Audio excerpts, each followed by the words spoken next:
O Senhor esteja convosco. Ele está no meio de nós. Proclamação do Evangelho de Nosso Senhor Jesus Cristo segundo Mateus. Glória a vós, Senhor.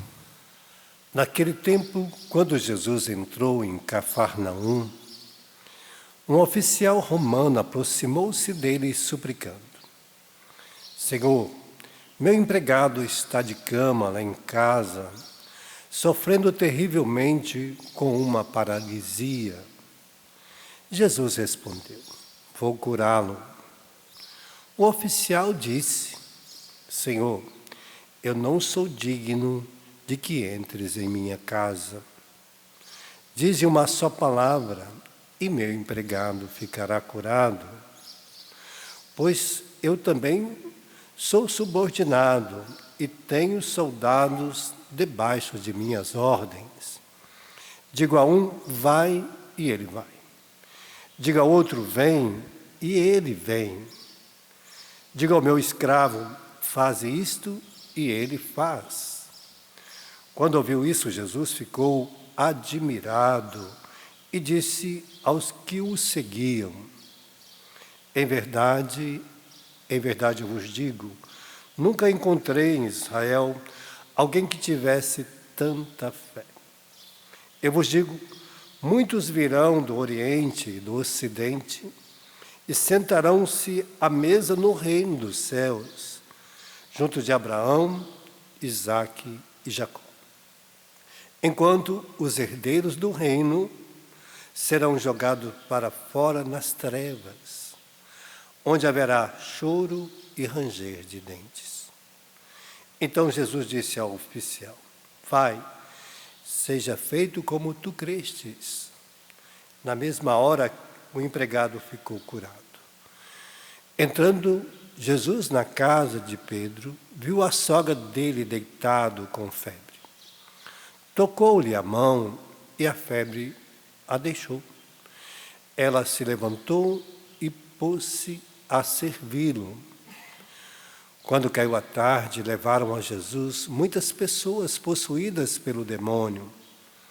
Ele expulsou os espíritos com sua palavra e curou todos os doentes, para que se cumprisse o que foi dito pelo profeta Isaías. Ele tomou as nossas dores e carregou as nossas enfermidades.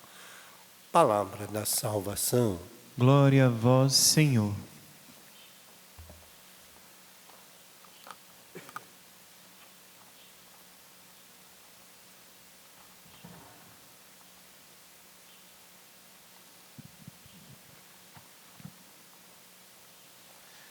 Esta proclamação de hoje do Evangelho nos ajuda a compreender qual a riqueza, graça e glória que nos cerca. Quem confia a sua vida a Jesus tem em si todas essas graças para que a gente possa, no tempo oportuno, pedir socorro a Ele, pedir socorro ao céu. Nós vivemos a cada dia dos socorros de Deus. De tempo em tempo Deus tem que nos socorrer, porque nós vamos viver na nossa vida e de repente a gente mergulha nas situações que muitas vezes nos pega à beira da morte, à beira de um sofrimento, de um precipício que parece que não tem fim. Mas aí você vê a mão de Deus te levantando, colocando de pé. De repente você deita, você reza à noite, você estava angustiado, desesperado, sem alegria, e aí se levanta no outro dia, parece que alguma coisa passou e arrancou todas aquelas situações de perto de nós. E aí você vai continuar na sua vida. E assim, algumas enfermidades, com algumas doenças, e a gente vai vendo como que a nossa fé como exercício da nossa fé, é importante para nos manter de pé. Tinha um senhor que eu conheci, e ele era um senhor já de idade, e ele tinha uma verruga muito feia no rosto. Aí sempre que ele ia no médico, o médico não queria mexer para não dar problema, que ele achava que aquela verruga poderia desenvolver um câncer. E aquele homem se sentia muito rejeitado por causa daquela situação. Aí um dia, ele foi à missa, e a proclamação da palavra de Deus era quando aquela mulher tocou na orla do manto de Jesus. E aquele senhor veio para comungar. Eu não estou tocando na orla do manto de Jesus, mas estou tocando inteiramente em Jesus. E quando ele acabou de comungar, ele pegou aquela mão que tinha colocado a comunhão na sua mão para ele comungar, e ele pegou, tocou naquela verruga e disse para Jesus: Senhor, eu não estou tocando só na orla do seu manto, mas eu estou tocando inteiramente em ti.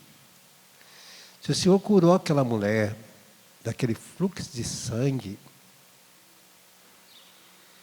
e ela ficou radiante de alegria, caiu aos seus pés. Eu estou aqui hoje, né? Tocando inteiramente em ti, com as minhas mãos.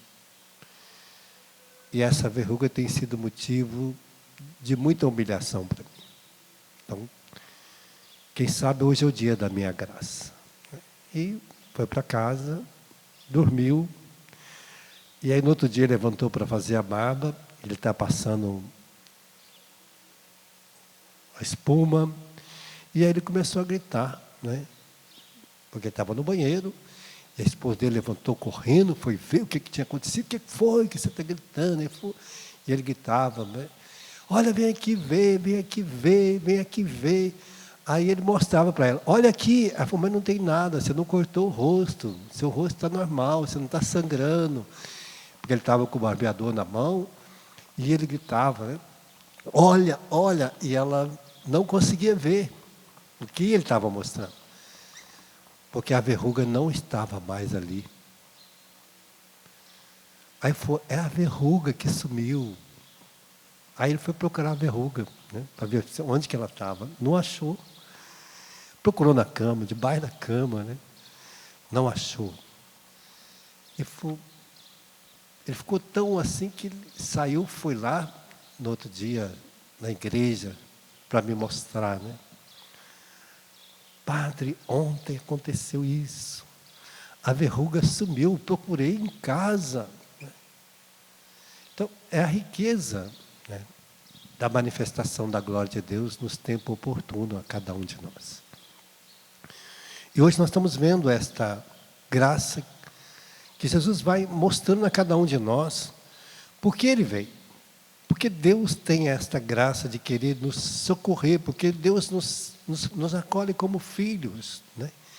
E é tão bom que a gente vê o testemunho de hoje do oficial romano, né, que nem cristão era, que não vivia sobre o Deus do sol, outro Deus, mas ele lá em Cafarnaum, uma cidade pequena, né, imagina, sempre que entrava, Jesus morava em Cafarnaum com Pedro, a sua sogra, né? Jesus foi morar ali. E a gente vê, né, lógico que a casa do oficial deveria ser muito grande, mas a casa de Pedro era bem pequena, bem simples. Então, ali Jesus morava. Ali houve inúmeras curas e milagres e prodígios de Jesus. Foi o lugar que Jesus mais fez curas e milagres, prodígios, graças, libertação de tantas pessoas, né, em Cafarnaum, onde houve a conversão de Mateus, né, ressuscitou a filha de Jairo lá na sinagoga, né, e vai curar este servo do oficial, porque ele foi lá, então ele já devia ter ouvido falar, olha, tem Jesus de Nazaré. E tudo que ele faz e que ele fala, acontece. Então, imagina o coração deste oficial, que vai lá se colocar na presença de Deus. E aconteceu a graça, porque a fé dele naquele momento em Jesus, de crer que Jesus tinha o poder de curá-lo. Isso acontece muitas vezes, né?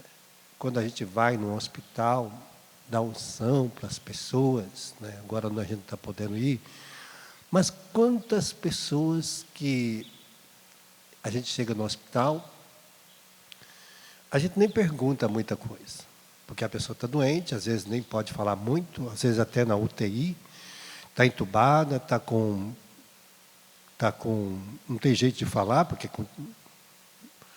está numa situação bem caótica, bem difícil, e a gente vai rezar para aquela pessoa, e a gente vê ali os milagres acontecer, né?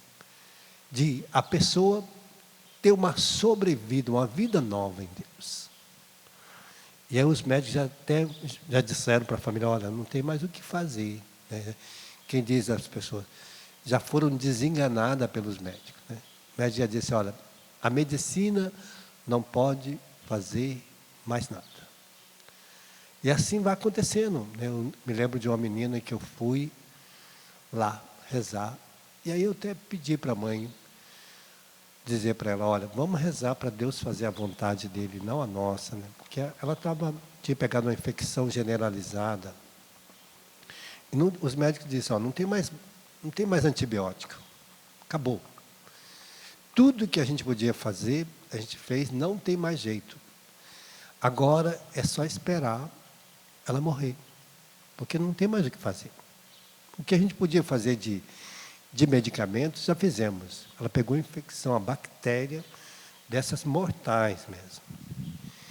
E aí a mãe pediu para mim assim, padre, reza por ela, para ela não morrer. Eu falei, não, quem pudera eu ter o poder de não deixar ninguém morrer, né? Eu falei, mas vamos rezar, vamos pedir a Deus a vontade dele para a vida dela.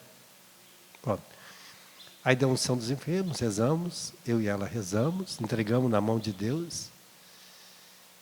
E ela realmente não morreu. Mas, passado um ano, eu encontrei com ela na rua, com a mãe dela, e a mãe caminhando, e ela com a criança. Eu falei, nossa, já saiu, já casou. A mãe dela falou, padre, minha filha não morreu aquele dia. Nós rezamos. O senhor disse para mim, pede a vontade de Deus. Eu queria a minha vontade. Minha filha virou prostituta. Sai com homem casado, destrói família. Aquela que Deus salvou, hoje está vivendo uma vida errada. Mas Deus não... Para Deus era graça, porque ela precisava para viver uma vida nova. Com o tempo, ela ia compreender a riqueza que Deus deu para ela e que agora ela estava jogando fora. Às vezes a gente faz isso, né? A sogra de Pedro, ao contrário, estava doente. Quando o Senhor curou ela, ela colocou a serviço de Deus. Então, há curas que acontecem conosco, que nós vamos servir a Deus por causa das riquezas. E há curas que as pessoas não sabem dar valor aos milagres e graça que Deus dá para ela. Desperdiça, joga fora.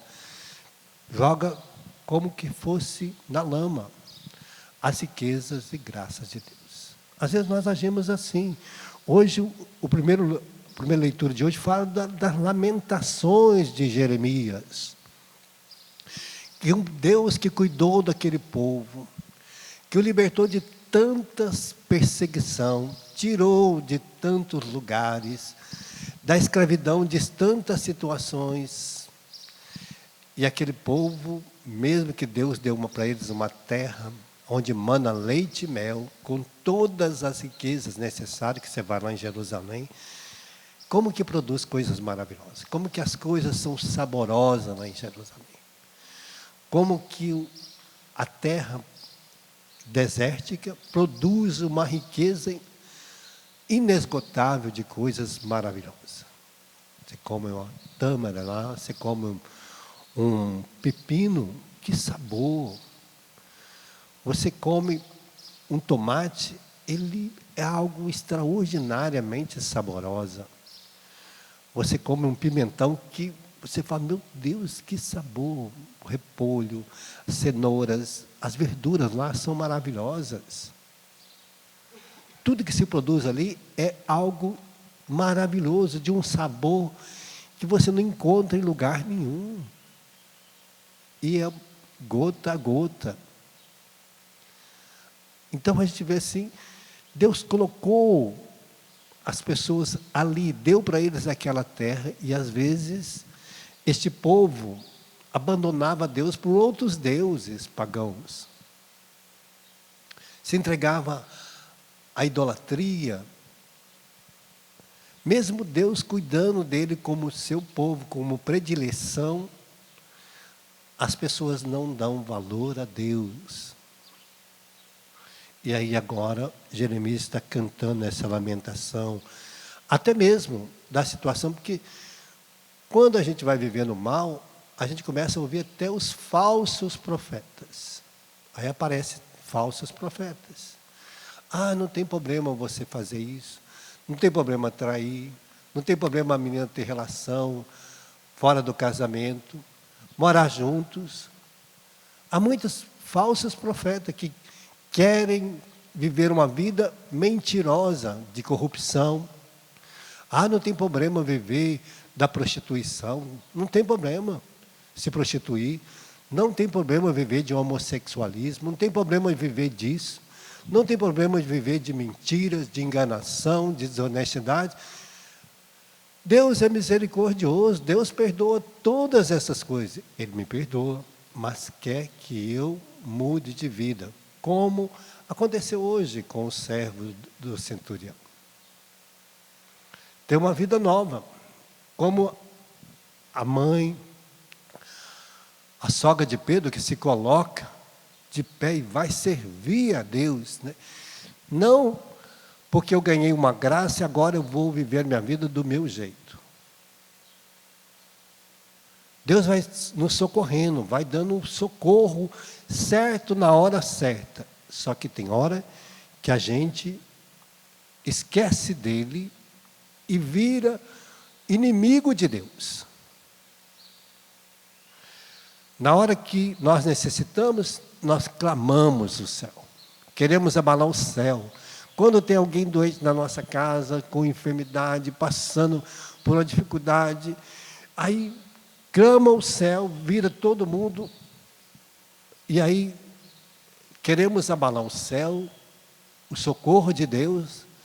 Um dia eu estava lá no hospital, e tinha uma família lá fora chorando. Eu ia entrar na UTI para dar unção, e tinha uma senhora deitada lá. E eles falaram, padre, nossa mãe está aí. E aí eu entrei na UTI para rezar, e ela estava lá, bem debilitada, muito mesmo. E aí eu falei para ela no ouvido dela, a chamada Dona Geralda. Falei, olha, os seus filhos estão lá fora, chorando por causa da senhora. E ela pegou, abriu o olho. E ela disse para mim, eles estão lá fora chorando. Então, foi, padre, a vida inteira eu rezei para que eles estivessem juntos. Nunca, sempre houve uma briga lá em casa, uma confusão, e eles nunca ficaram juntos. Se é por causa da minha doença, se é porque eu vou morrer, eles vão ficar juntos, é melhor eu morrer. E aí eles ficam juntos. E aquela mulher fechou os olhos e morreu. E quando eu saí lá fora, eu falei para eles essa história. Então, às vezes, e ela entregou a vida dela nas mãos de Deus e morreu mesmo. E aqueles jovens, aquela família, choravam. Falei, a sua mãe disse assim, ó, se é para vocês ficar juntos, que ela morra, é melhor que ela morra e vocês fiquem juntos. Porque a vida inteira ela lutou para vocês ficar juntos e vocês não souberam ficar juntos por causa da mãe de vocês. Então, quem sabe agora, vocês se unem, né? Deus tem um jeito diferente de nos unir, né?